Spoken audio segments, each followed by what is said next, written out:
We are down to the business end of the footy season, aren't we? Tassie Rules, Tasmania's footy show. Great to have your company, and we have got plenty to get through tonight on the show. Our club in focus is actually going to be a league tonight. The NTFA President Damien Rind is going to join us. They have had a lot going on throughout the course of the season, particularly as we have gotten the Premier Leagues sorted out for 2025. Finally, it's been a big year in the NTFA, so we'll pose a few questions and look forward to a chat with thanks to Harrison Agents with Damien Rind very shortly.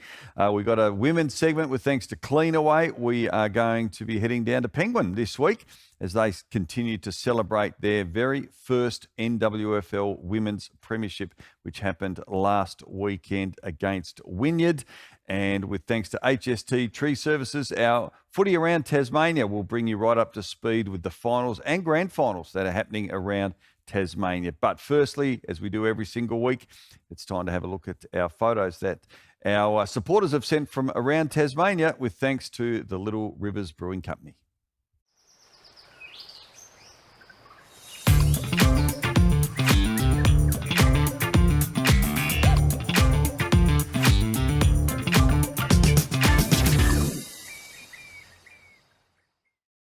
Brought to you by the Crafty Cuts range. We've got a couple of picks for you this week. And firstly, this has been sent in by one of our good friends, Dave Harding, from the SFL Elimination Final. So this photo was Brighton taking on Sorrel. And to put it into context, we can see there the Sorrel player. Well, what had happened was he just attempted to take a mark, but unfortunately he lost his footing, took a little bit of a tumble, and he's ended up on the ground. But a terrific shot there from Dave Harding. So thank you for that one, Dave. But our winner for this week is Simone Brinsmead, who has sent us in this pick. Now, this is from the SFLW Division 1 clash last weekend. Kingborough and North Hobart doing battle here. The Tigers, Kingborough Tigers, victorious and making their way through to the grand final. You might be thinking, what is that North Hobart player doing? Is she swatting a fly? Is she clapping her hands? There was a little bit going on before this. As you can see, the umpire is in there, having a word and maybe with a card in the hand. So that a little bit of byplay going there at the in the aftermath. So a great photo. Thank you to Simone for sending us that in, and we'll take home the Crafty Cuts pack for this week. All right, keep the photos coming in. As I said, we've got grand finals coming up as well and plenty of action. We'd love to see your photos from wherever you are watching it. All right, we're going to take a quick break, but when we come back with thanks to Harrison Agents, we're going to focus on the NTFA. Durable, reliable, heavy duty. Get the power you need from the people who know machinery. For sales, parts, servicing and expert advice. Call DLM Machinery today or visit dlmmachinery.com.au.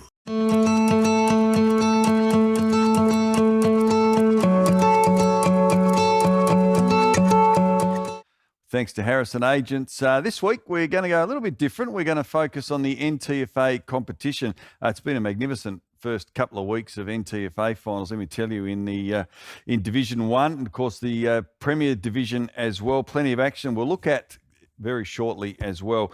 We're going to look at the men's matches in closer detail during this segment as well today. But it's fair to say that out of all the competitions in Tasmania, there's been probably no greater impact than to the NTFA competition. A lot of other comps, if you look at the Northwest Coast, obviously their Premier League pretty much staying as per what it is this season. But with the Premier League in Northern Tasmania, it is the biggest football competition in the state. So there's obviously, with that comes a lot to go through. So we thought we'd invite the president of the NTFA, Damien Rind, onto the program today. And great to have you with us. Damien, welcome. Thanks, Rick.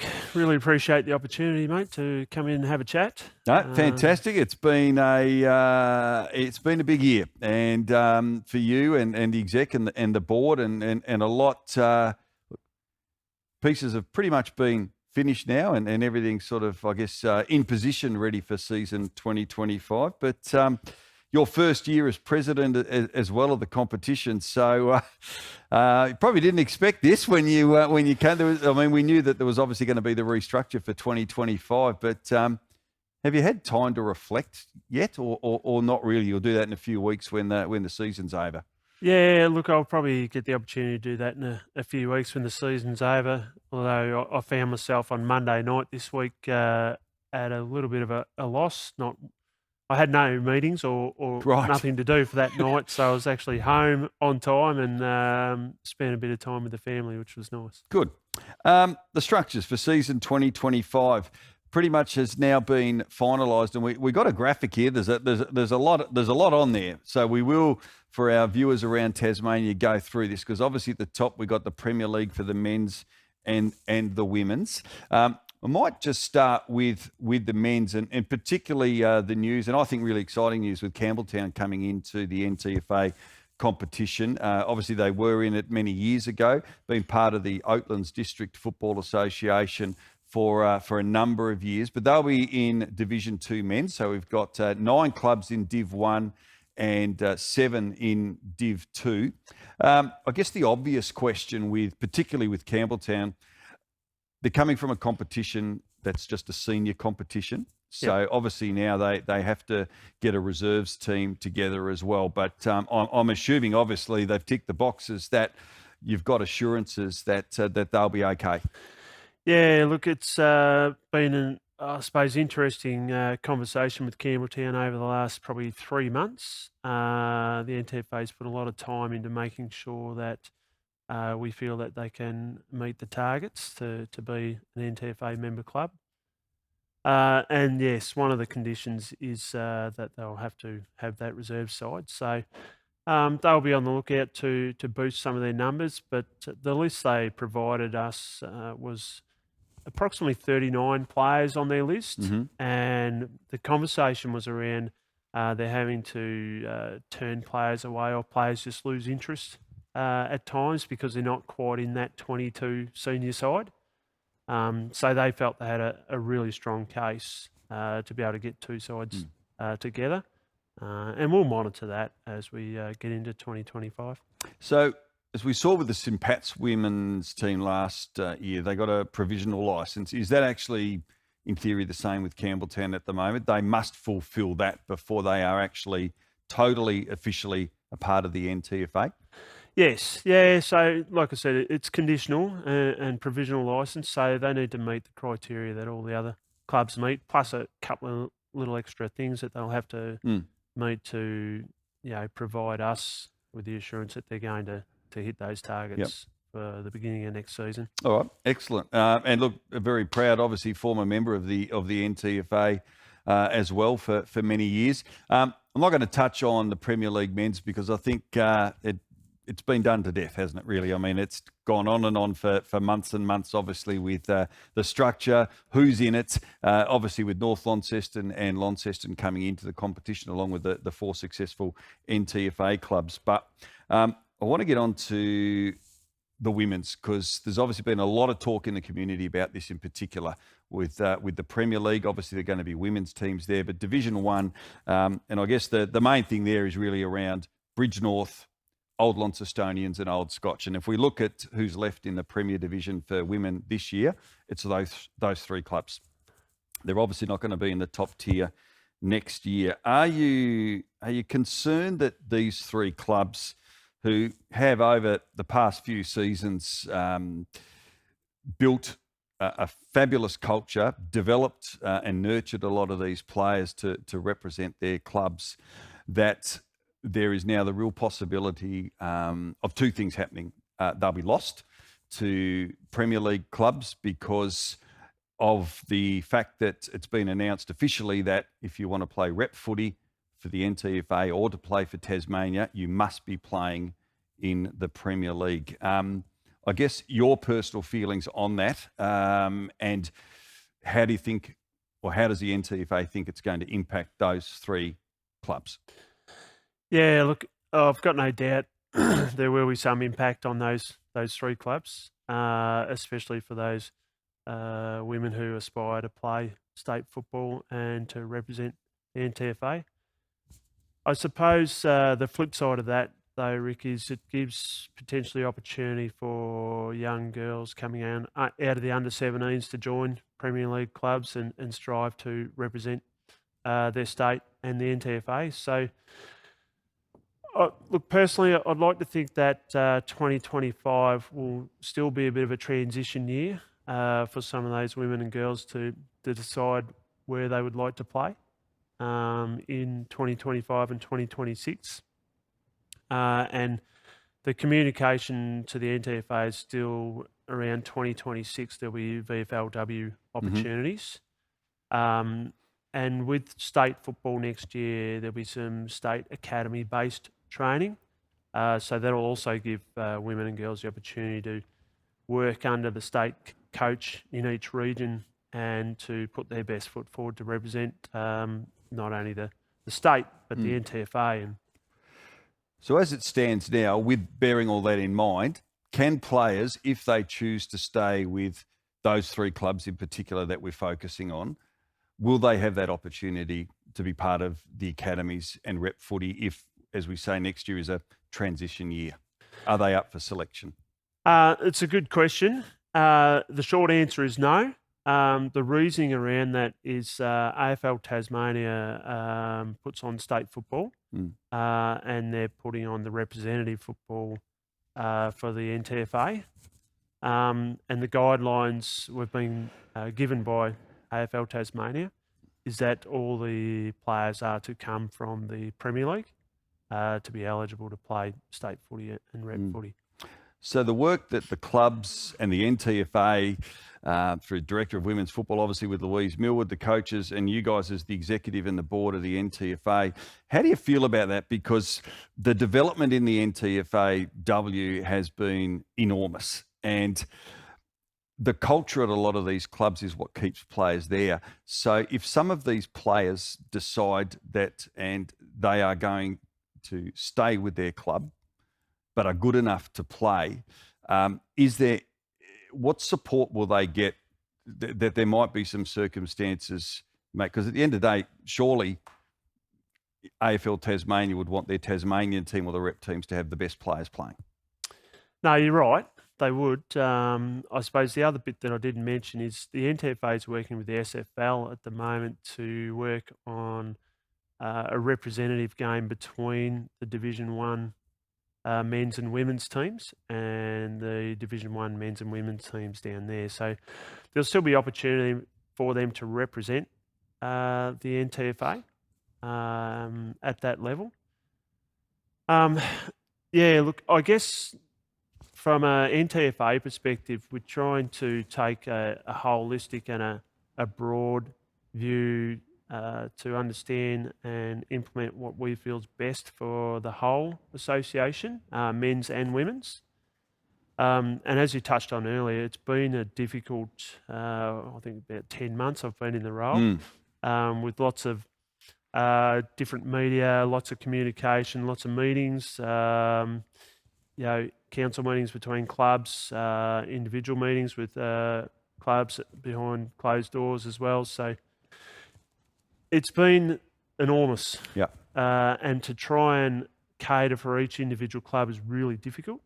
But I think it's important to try and cater for the whole of the North for the men's and the women's scenarios. So certainly acknowledge all the work that's been done in the women's space, in particular by those three clubs which have been pretty successful in recent times, and would understand their disappointment and frustration as well. I guess for supporters as well, Damien, the fact that you want to see the best players playing and representing the NTFA.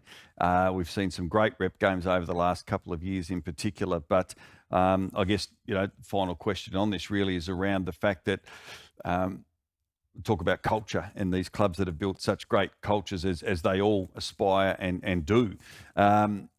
If those players choose to stay with their club, that essentially the NTFA could potentially have a weakened women's rep team next year, and is that something that you just have to accept, or can the NTFA fight for that to be overall, particularly as we talk about that transition period that's happening? Because we only got to look at the Tasmanian men's team last year, where we obviously had the TSL, but we had Jordan Cousins from Rochalee and of course Jake Hines this year getting Guernseys to represent their state. Yep. I guess, the NTFA was robust in its conversations around this piece, but we're a little restricted in what we're able to do in order to maintain the state football and rep series. What I will say about the Premier League is, though, it brings further opportunities in terms of live streaming for games for men and women, statistical data that can be provided as well. So they're the sort of things that may appeal to some of the women's players to potentially move clubs. So again, acknowledge the work that those clubs have done, and the frustration and the disappointment. But I think that if it's not next year, maybe the year after, once we start to get some of those younger under 17 girls through into the Premier Division that want to play VFLW, it'll certainly look better for the NTFA in terms of potential competitiveness with the other associations around the state. Let's get on to 2024. Because that'd be great, mate. Let's have a look at the matches coming up, because it's a big weekend of footy. It's a big weekend of weather too. So that's certainly going to play its part. But the Premier Division has been incredible this year in the NTFA men's space. And we've got the second semi happening up at Youngtown on Saturday afternoon. South Launceston and Longford, of course. Longford having that win over Rocherlea last week, but this should be a beauty up at Youngtown. It should be a great matchup. I was at the game last time when they played out at Longford and saw Longford just climb over the top of South Launceston. Might have been the only loss they had for the season too, I think, for memory, for home and away, maybe. Yeah, for South. I think so. Yep. South are a very quick, fast, young team, but I think if Longford can sort of maintain a bit of possession and play the game their way, we should see a great matchup. We should. Looking forward to this. The one on Sunday down at Georgetown. Rocherlea and Hillwood, the grand finalists from last year. One of them will be curtains for them. Hillwood, really impressive last week to get over Bridgenorth down at Parrot Park. But it's all on the line for these two, isn't it? It is, mate. It is. And I was at the Hillwood game where we had the lightning interruption, which was something new for me. And also saw Rocherlea play as well. And I think Rocherlea, with the few players that they'll get back this week, will put up a really good performance. But Hillwood towards their last few games in the season were not probably as they would have liked, but they certainly came to play last week. So it should be a really good matchup. Should be, and they've got some great individual players as well. Now we just turn our attention to Division 1. So this is a great story, isn't it, really? Bridport, I mean, amazing. They've come in, snuck into the finals, finished 5th, and they've taken all before them with Old Launcestonians and then Perth. Enormous challenge for them playing Old Scotch, but it's at Morven Park in Evandale, so it's neutral territory. The track, well, you can guarantee it's going to be heavy. Yep. So that's it. How pleased are you? I mean, this is their second year back from going into recess, and they have Andrew Philpott is a very well credentialed coach, and he's got this team firing at the moment. And can you see an upset? Oh, look, I know Andrew quite well, and when I spoke to him earlier this year, and I think it's been mentioned in the media that he wanted a different challenge to the one that he had potentially at Rocherlea to try and build something, and he's certainly done that this year. And watching the game at Bridport, there was great support, and watching Matty Taylor go to work was quite something to see. And having coached Matty certainly when he was in under 19 level. But yeah, I think Bridport's carrying a lot of confidence and a lot of momentum. And I certainly think they'll take it up to Old Scotch for periods of the game. But yeah, I'm not quite sure if they'll be able to climb over the top. No, it's a massive challenge. And for anyone wanting to catch the action on Saturday in the Premier League, City Park Radio are actually going to be broadcasting the game at Youngtown, South Launceston and Longford, the winner to go through to the grand final at UTAS Stadium in a couple of weeks. So live coverage on the radio from 2:25. So big thanks to Dave Moore and the team from City Park Radio who will be there. Damien Ryan, really appreciate you coming on the show, mate. It's been a massive year. Couple of weeks, hopefully you can get a bit of nine-eye sleep and chill and relax and enjoy yourself in the off-season for a bit. But we appreciate you coming on the show today. No worries, Rick. Appreciate your time. Thank you. It's Damien Ryan, President of the NTFA, joining us, and we're going to take a quick break. Our attention turns to women's footy when we come back. Durable, reliable, heavy duty. Get the power you need from the people who know machinery. For sales, parts, servicing and expert advice. Call DLM Machinery today or visit dlmmachinery.com.au.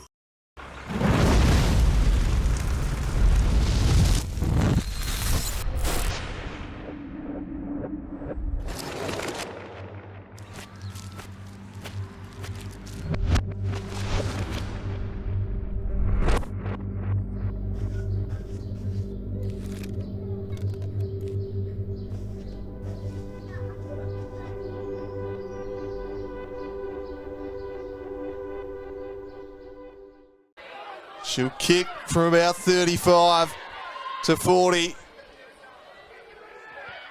She sets it high, won't have the journey. It's spoiled away. Moore under pressure there from Poke. Haynes to Haynes. Almost in the back there. They avoid giving it away. Haynes again, immediately besieged. Clear and kick. Doesn't clear the area. High up and under. Bounces into space.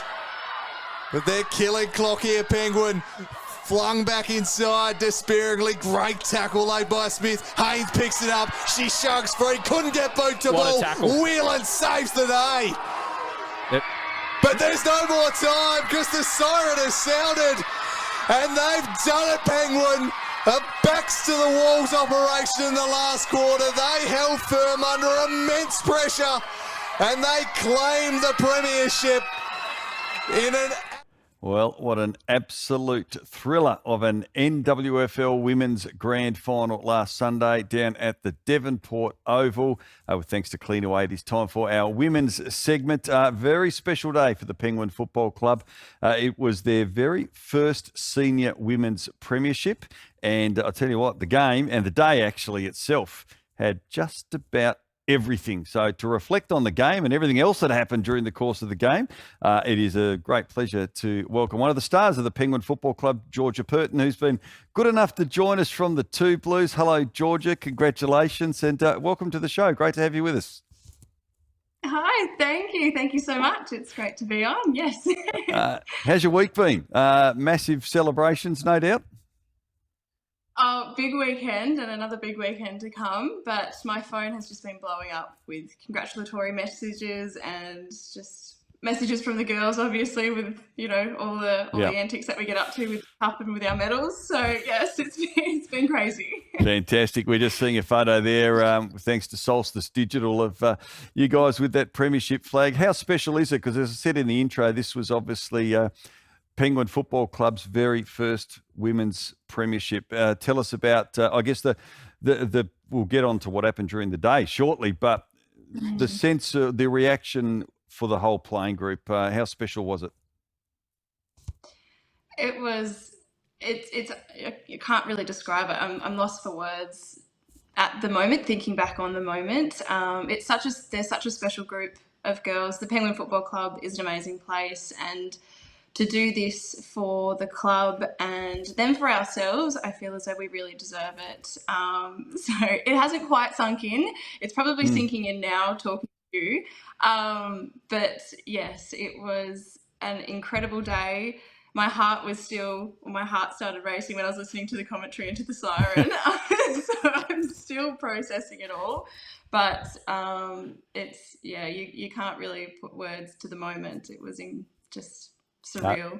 Brilliant. Now, last year you also faced Wynyard in the grand final. They beat you by 10 goals in that grand final. So this is your 4th year with the club, I believe. Talk us through the improvement. Where has that come from this year to turn around a 10-goal loss in a grand final to a very thrilling victory this year?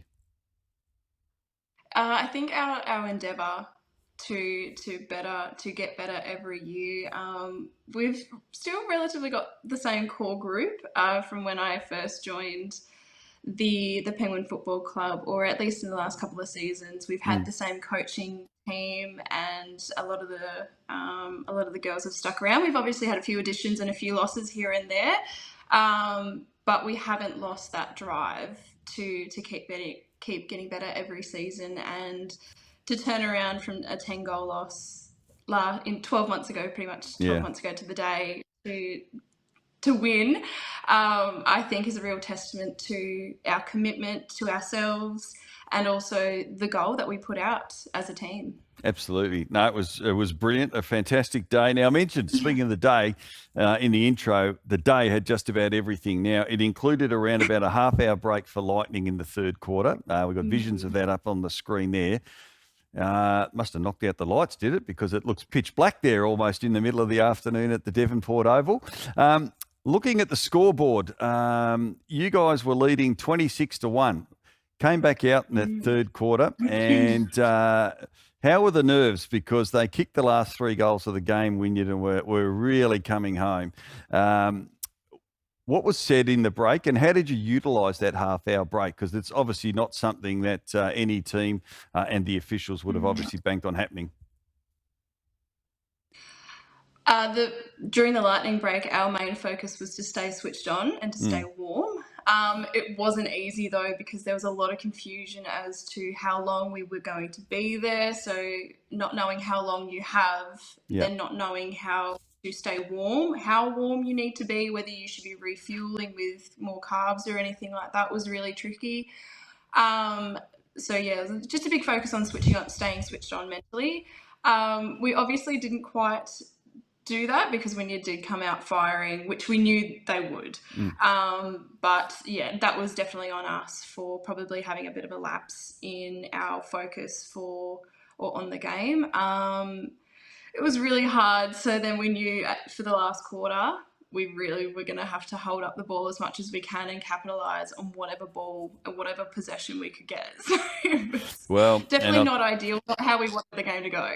No, well, and as we saw, I guess there was the elation, but probably also the relief when that final siren went that the drought was over, and not only for your women's team, but for the Penguin Football Club, a really historic moment for in football.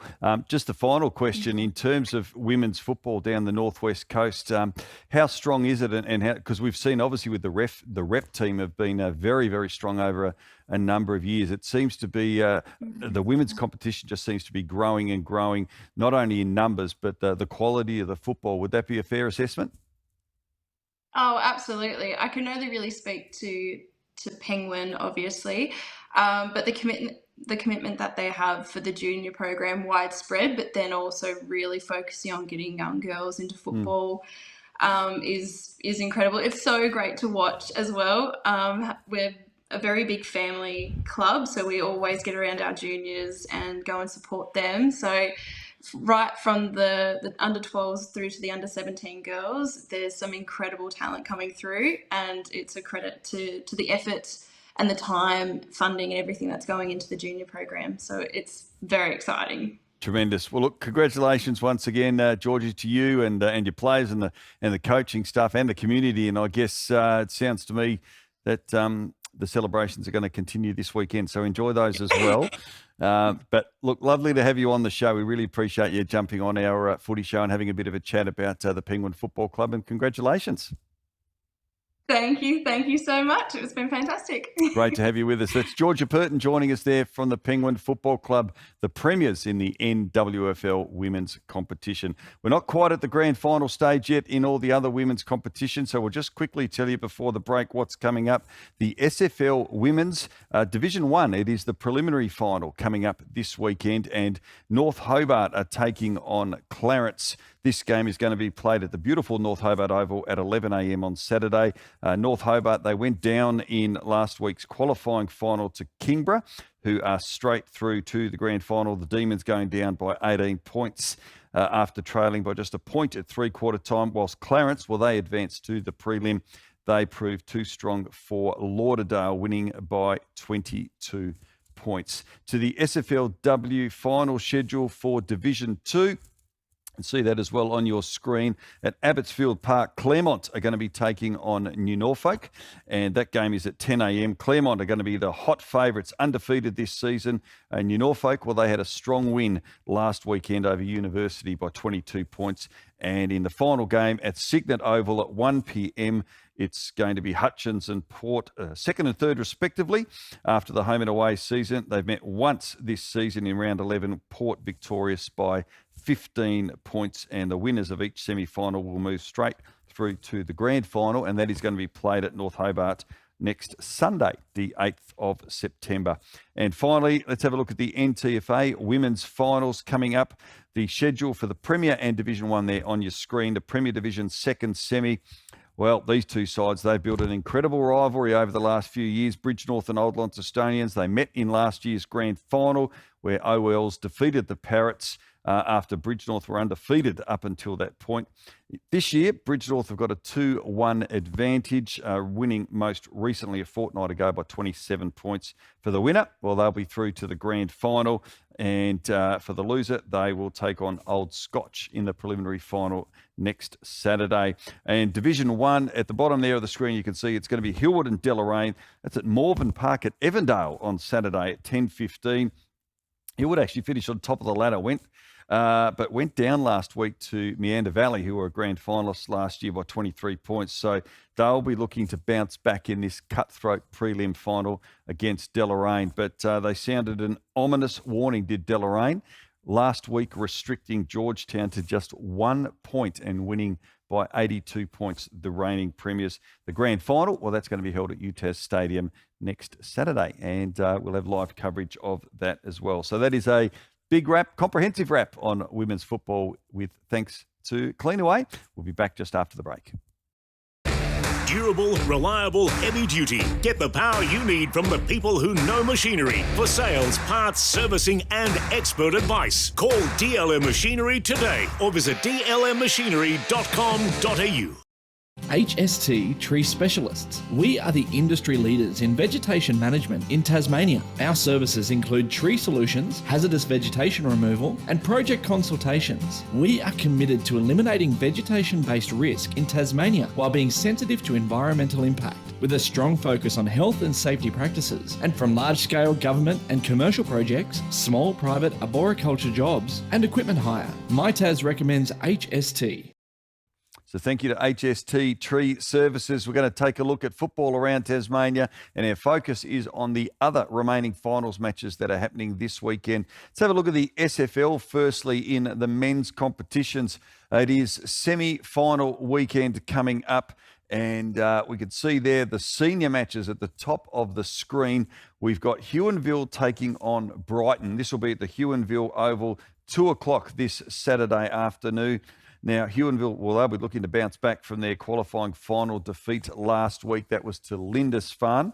And Brighton, well, they were too strong in their elimination final for Sorrel, victorious by 5 goals. So that should be a good semi down there at the Huonville Oval. And then also on Saturday afternoon, 3 o'clock at the Signet Oval. Signet, the home team, are going to be taking on Lindisfarne. The winner here, well, they'll progress to the grand final. And the loser will take on the winner of either Huonville or Brighton. So that should be 2 cracking games. Obviously, weather's going to be play its part, no doubt, with the weather forecast over the next few days. All right, the NWFA is on this weekend. It is preliminary final day coming up, and Girdleston Park, arguably one of the biggest grounds in Tasmania, down there at East Devonport. We've got the reserves prelim between Forth and Sheffield, and then the senior preliminary final, Mott and Preston are going to be taking on Wesley Vale. This is at Girdleston Park, Saturday afternoon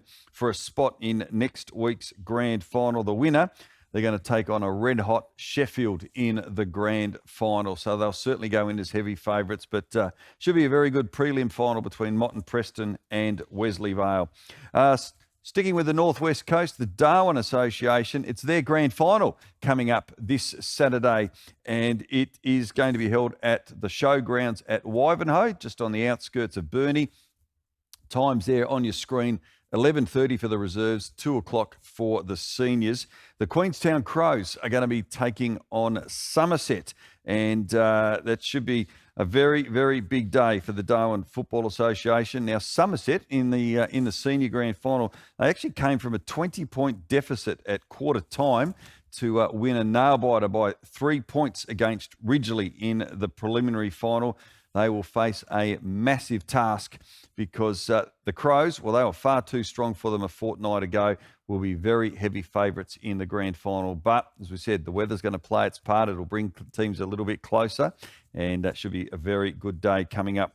Down south, the Old Scholars, it's their preliminary final. OHA are going to be taking on St Virgil's. This game is going to be 2 o'clock on Saturday at the Gilston Bay Oval. St Virgil's, well, they defeated Hutchins in a really thrilling semi-final last week by 2 points. They were actually 40 points down at quarter time and came back to win. OHA, they went down to Dosa in the second semi-final by 3 goals. And finally, well, the King Island Football Association, it is their grand final this Saturday at the beautiful Curry Oval. And the juniors and the senior games, see the details up on your screen. The juniors, Curry are taking on North at 12 p.m. And then at 2:30 p.m, Curry will play Grassy in the grand final there, the King Island grand final. Should be absolute beauty. It's a wonderful competition, and look forward to keeping abreast of all the results over those finals as well. So that is a wrap of what is coming up this weekend. Of course, we've touched on the NTFA a little earlier in the program and the SFL Women's as well. So a great footy weekend. Make sure you get your photos into us. Rug up, take your umbrella, and enjoy a great weekend of local footy. We'll be back for our second last show next week here on Tassie Rules, Tasmania's Footy Show.